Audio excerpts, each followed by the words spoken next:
Welcome to Right Fucking Nonsense. now. Yes. I love that we could meet while I'm here in beautiful Austin, Texas. And shout Yeah. out to Stacy at Regen World, which is a wonderful event I'm joining for the first time. What up, Stacy? But this this could not wait because I'm so juiced from the book, I'm which juiced. I'm I'm juiced from this book too. I finished it a couple days before you, and I'm so glad that you jumped right in on it.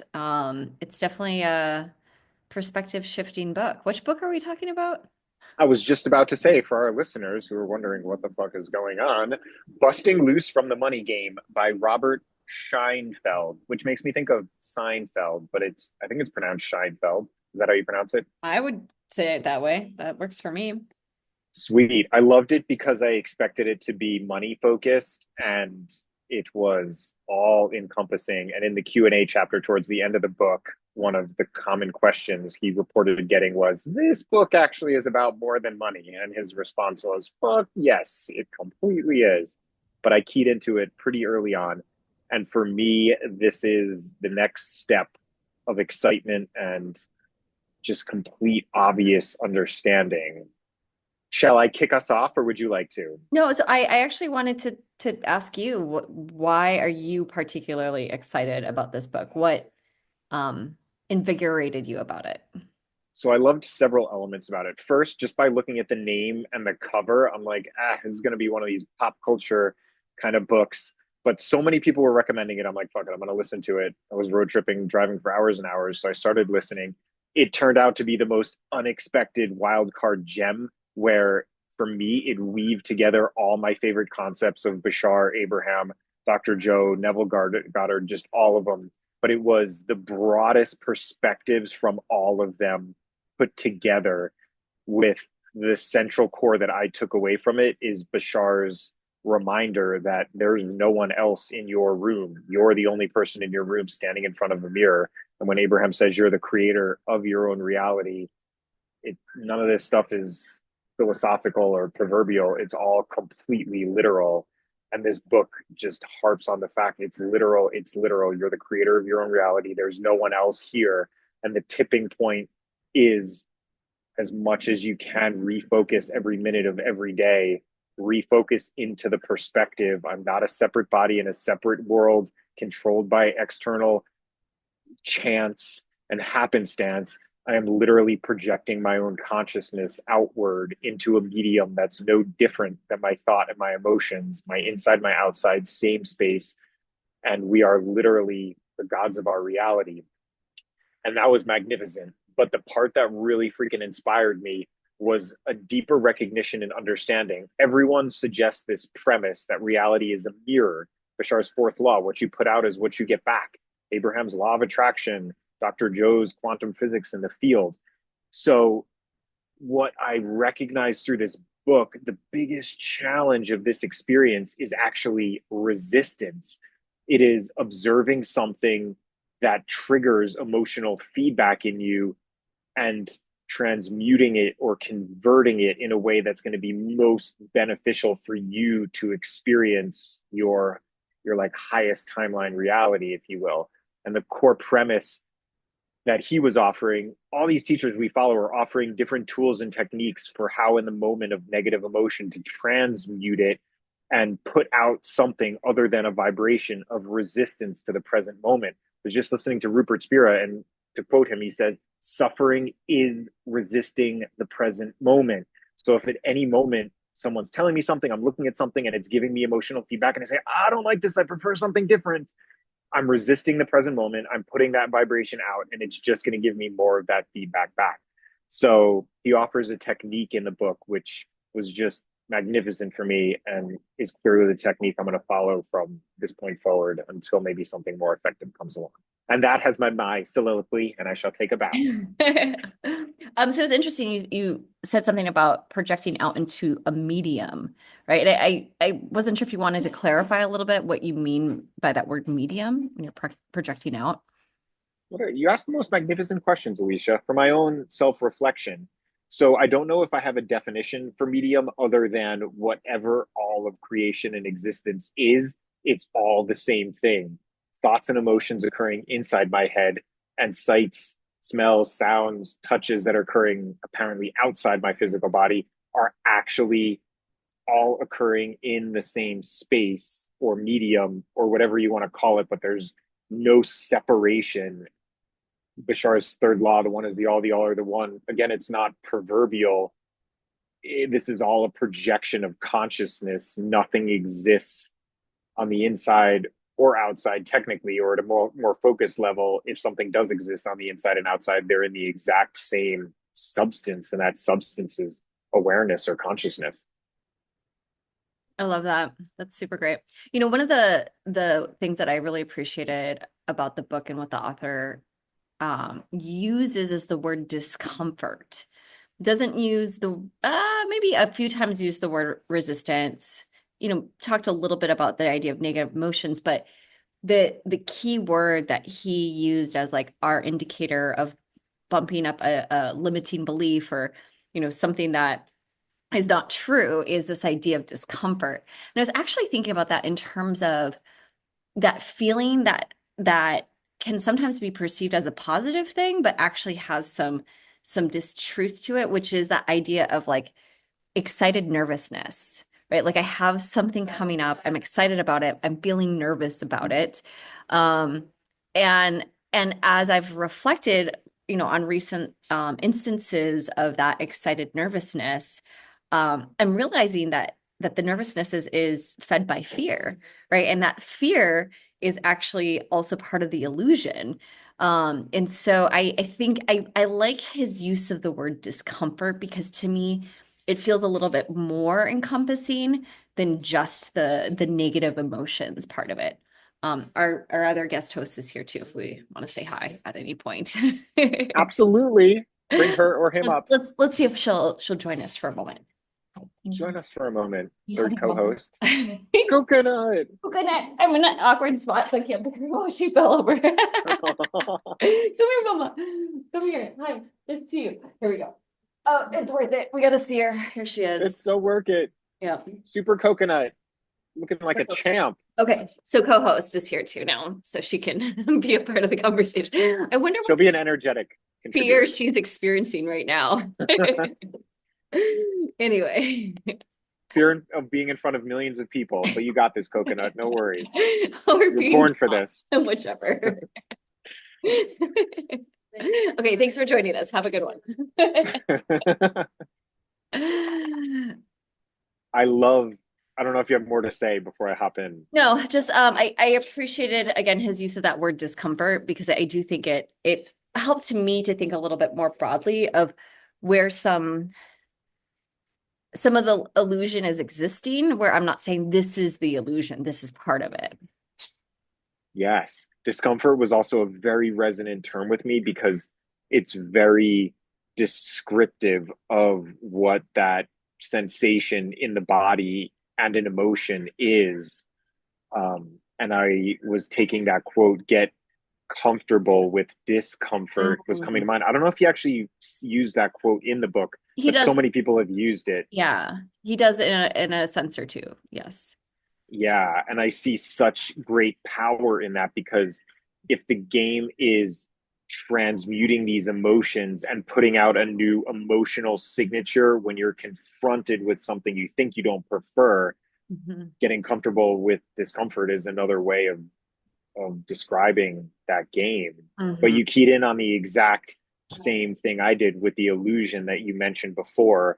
And there's so many different ways to conceptualize reality, but for me, his core in his process of reminding yourself this is an illusion, this is an illusion, and this emotion is indicating that there's an egg. I love that, like an Easter egg gift for me, with my energy in it being expended in a way that's detrimental to me or not benefiting me. And in this moment, I can recognize I found an egg, recognize it's an illusion, recognize I'm God of my reality, crack the egg open and take the power back.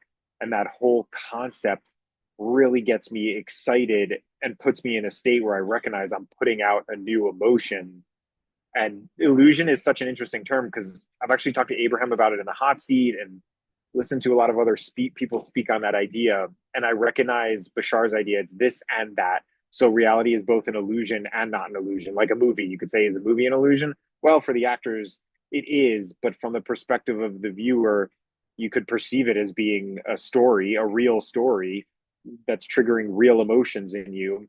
So it's all a matter of that perception. But for me, going super broad and recognizing this is ultimately an illusion at the end of the day, I'm consciousness and I continue to exist even if this illusion were to go away is the key to releasing the emotion, the negative emotion, the discomforting emotion, and holding on so tight. What do you think about his process? Okay, so to summarize his process briefly, ooh, my illusion is creating rain in Phoenix right now, which is really Ooh, fun. So to summarize his process, basically, he talks about it in like 5 or 6 or 7 steps. I can't remember, but it's one, like noticing the discomfort, and two, he talks about this idea of how to kind of amplify or increase that discomfort and really maximizing the moment of discomfort. As humans, I think many of us have been programmed to, distract ourselves, avoid discomfort, that sort of thing. But in that process of diverting this discomfort, we actually lose the opportunity to extract power from that discomfort. So he talks about that idea of like really leaning into the discomfort and really, getting comfortable with that discomfort. Then from there, calling it what it is, right? You are a magnificent special effect. You are a magnificent illusion. Nice job, reality, right? Like, and just really acknowledging it and expressing appreciation for the illusion. And then from there, it was starting to take that power in that moment, right? I created this. This is my illusion, right? This came from my consciousness. I have that universal consciousness and I've created this illusion. So that's that part of, and he talks about this, like kind of this physical process, like you can actually feel some of that energy or power vibrating in you as you're like looking at this moment and really um capturing power over it. And I think that was the end of the process. Did I forget anything? those were the key steps that I also recognized. And as part of taking the power back, he offered such lines as, I'm the God of my own reality. Mm-hmm. There is no power outside of me. He offered all sorts of suggestions, but that was a magnificent summary of the process. And I liked that I had previously forgotten, and you highlighted it so well. The idea of amplifying the negative emotion. I The recognized I discomfort. was the discomfort. Yes. Ooh, yes. Look at you. So precise. I love it. Mhm. I had a degree of fear. Oh, yeah. My environment is showing me the power. I don't know if you can hear the motorcycle. Yeah. I I use horns and vehicles as a symbol to myself of when I'm on the right path. Usually it's horns when I'm happy, and then I'll get roaring engines when I'm feeling the power of the perspective. And it was exactly in this moment the power of not being afraid of discomforting, I don't know what the word is, emotions that give me discomfort and actually diving into them. Abraham is very focused on pivoting and going positive. From that perspective, I almost had some degree of fear of my own discomforting emotions. And through him, I see the huge power in recognizing I'm not afraid of anything in my physical reality or my internal reality, including the discomfort, and to dive right into it and amplify it and be like, let's do it. Let's see how big we can amplify it, because he offers the perspective as big as you can make it in the negative. That's how much power you're going to be able to recover from it when you crack the egg open and reclaim it. So it really makes it a fun process of amplifying it to milk it for everything it's worth.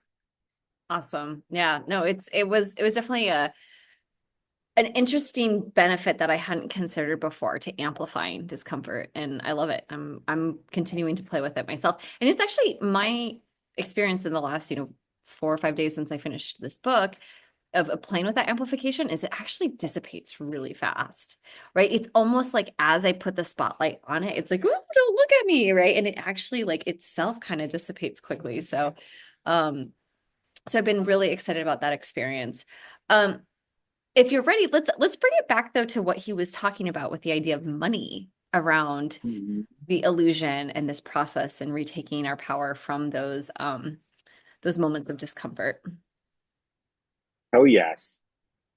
Um, yeah, I took it as I was listening, I was seeing the applications to so many different things, money probably being the biggest belief system we have in our collective conscious, which really, as he notes in the book, isn't a collective conscious at all. It's my conscious because it's my reality and the whole damn thing's an illusion. So I was just sold on all these tiny beliefs surrounding abundance being tied to this idea of money, putting focus and belief into the idea of money coming in, money going out, money being limited, Mhm. and just completely busting loose of the whole concept of it. And if you incorporate Bashar's 5 laws, for instance, everything is here and now, right? You exist. What you put out is what you get back. The one is the all one. You put and everything changes except the first 4 laws. You can easily see the model in that. What do you mean tomorrow a bill's going to come due? There is no fucking tomorrow. There is no yesterday. There's only now. If you truly embrace that concept, there's only now. And what I'm putting out now is what I'm getting back now. Well, if I'm just running free, naked, laughing, where in that is there any of these ridiculous structures of like money coming in, money coming out, money being tracked? And actually, I caught myself in using the term ridiculous. I'm actually rejecting it. And by rejecting it, I Mhm. am amplifying it and re solidifying it because I'm leaking energy and I'm going to crack open that egg right now To call it and claim my ridiculous. power back. Yeah, no, I love that. I think the other thing that stood out to me too is just this like um unwavering knowing, right? If we adopt the knowing takes care of us, right? Knowing that there's abundance, knowing that there is financial security, knowing what we need when we need it will be there. And I really appreciated that. In fact, last night I was having conversation with um a newer kind of unexpected friend who is very aware of consciousness and spiritual discussions. He's a dentist and he had a practice for many, many years and then was getting to the point to ready to sell the practice, work less, blah, blah, blah. And he was sharing with me that when it came time to put together the deal to sell the practice, he was like, it's the first time ever I like really had to look at my numbers and my books because he just had always trusted that the universe would provide. And those were his words, right? That the universe would provide. And he shared a story of like, the next time he needed to make a big investment in his office, somebody came through the door and wanted 20 veneers and it covered the entire cost of that new equipment he needed. And so I just love the fact that my reality, my illusion created this person who's a newer friend like validating what I just read about or listened about in this book. And so it was really cool and exciting for me. And I think it takes, at least on my part, it takes looking at that fear to really play with this idea of money and financial well-being and all of that in this way, right? In this way of truly trusting. I think I've shared before, I was raised by my parents who are financial advisors, right? Like so big on maximizing every minute and every dollar and focused on all these negative things that actually don't need to exist because they're part of the illusion. So I'm really excited to continue to play with these concepts, particularly around money and finances. Yeah, I love that he uses the term pattern repeatedly in the book, Mm, pattern in the field. And it's very familiar to me from Dr. Joe and quantum physics. And Dr. Joe has that great explanation he does at the retreats. And I think in the progressive and intensive workshop, the idea that the physical body, from a healing perspective, is just a pattern in the field. And when you change the consciousness, the projection into 3D reality is going to change the physical body. And that's how he has his documented basically instantaneous healings, just a matter of changing that pattern. So I also love how he phrases it. Everything is just a game. You're playing any game you want to. Just pick the Mhm. pattern or Yes. the game you want to play, and then the pattern you want in that specific game. So, like, again, I love catching myself when I'm invalidating things because that's amplifying it. Mhm. Financial advising is a beautiful game. Mhm. Stocks are a beautiful game. Yep. You know, anything can be a beautiful game when you're actually legitimately having fun and Mhm. are excited Yep. to play with it. The the place where I was confused in consciousness earlier on in my life, even though there is no earlier on, was this idea that there were needs or things I had to do or things I should do, right? Like a responsible person saves the world. And then you see the paradox in that concept as soon as you decide the world needs to be saved. Now you're playing a game that the world is broken Mhm. and you're attempting to, find a pattern that would save the world. And theoretically or practically, I know now, you could actually pick that game. I'm going to save the world. And if you did it from a really excited, joyful perspective, you could create that movie screen story to play out for yourself where you do save the world. Mhm. Everything's totally valid. It's just from that invalidating perspective where you're rejecting or projecting or justifying, explaining all those key giveaways from Bashar of the negative belief structure, which he touched on most of those in different words throughout the book too, Mhm. is just what keeps the old pattern present. It's so cool. Yeah. I found myself at the towards the beginning of the book where he spends almost a whole chapter talking about different types of games in sports, golf, football, Monopoly, right? And he kind of keeps harping the differences of these games and kind of the arbitrariness of the different rules and objectives and whatnot. But later in the book, I was really appreciating it, right? As he was calling out the fact that like all choosing of playing the game is a valid way to play the game too. So I thought that it was a really helpful analogy for me to circle back to later in the book, right? Like we don't all have to be playing golf together. Um, certain people are going to play racket sports. Other people are going to play no sports at all, right? And they're going to play spades or hearts or whatever card games. And so I appreciated that. And for me, it results in a more allowing stance when observing others in my illusion and letting go of judgment about how they're playing the game. That is epic for me as well. And his conceptualization, or rather, him continually pushing forward the idea that you can conceptualize reality as an illusion, just like a movie screen, makes it so easy to allow everyone and everything in the world to be as it is. From that perspective, relax. It's just an illusion. It's like a computer screen. If some people have more red pixels in their basket than other people, it's just because that pixel is illuminated because that pattern is being sent to that part of the screen. You could make the whole screen red pixels if you want, symbolizing dollars or romantic partners or food or whatever limited commodity we were shown as a pattern and decided to replicate. It's just pixels on a screen. There's no such thing as, there I am invalidating. Ooh, I caught myself. I'm getting good. Right. There is a reality where there is a limited amount of water, clean water. And then there's realities where there's unlimited amounts of clean water and everything is completely valid.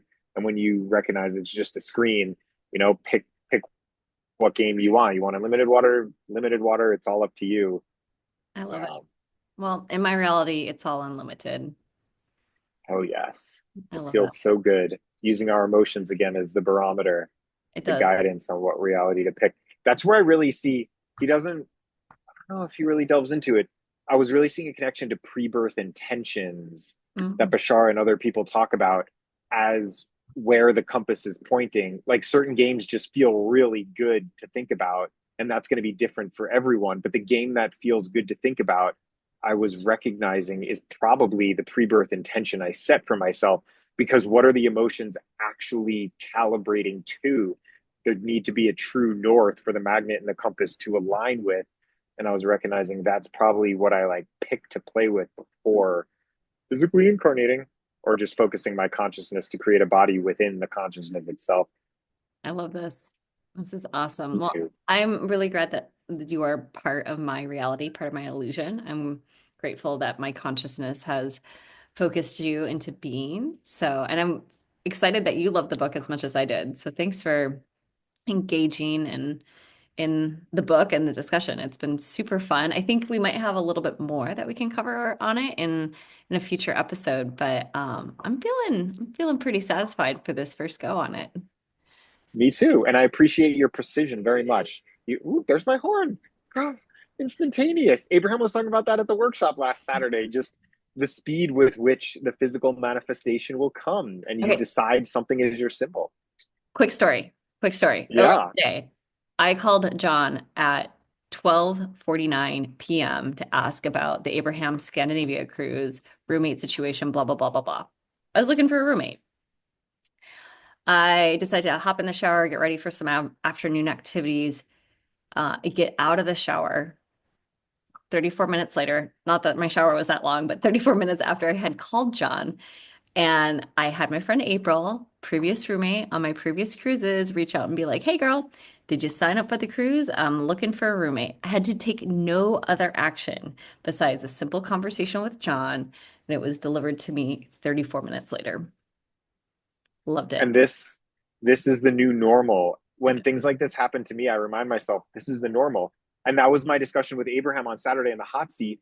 I was saying some people perceive my perspective as arrogant, but the idea you walk into any bathroom and you just expect there's going to be hot water. You reach out, you don't say thank you for the hot water. You don't say I hope there's hot water. You just expect there's going to be hot water there. And she was validating the concept that when you expect all these like desires or things you're excited to move towards just to move towards you and meet you, so it'll be. So I love Yeah. this concept of completely normalizing Mhm. these experiences. That was a magnificent example of it. It's perfect. Yeah. So future episodes, part two of this book and John's hot seat at the Abraham workshop in Phoenix. It Oh was yes. phenomenal. Probably one of the best hot seat discussions I've ever been witness to. So Thank you. In the words of Joshua, I'll say thank you, I know. thank you, you know. Good. Or wait, no, that was shout It's out to white White light. Light. That was Yep. White Lights, not Joshua. But shout out to Joshua too, because To we love both. They're phenomenal. Okay, cool. yes. Hey, thanks for joining me, John, right Fucking now. Peace.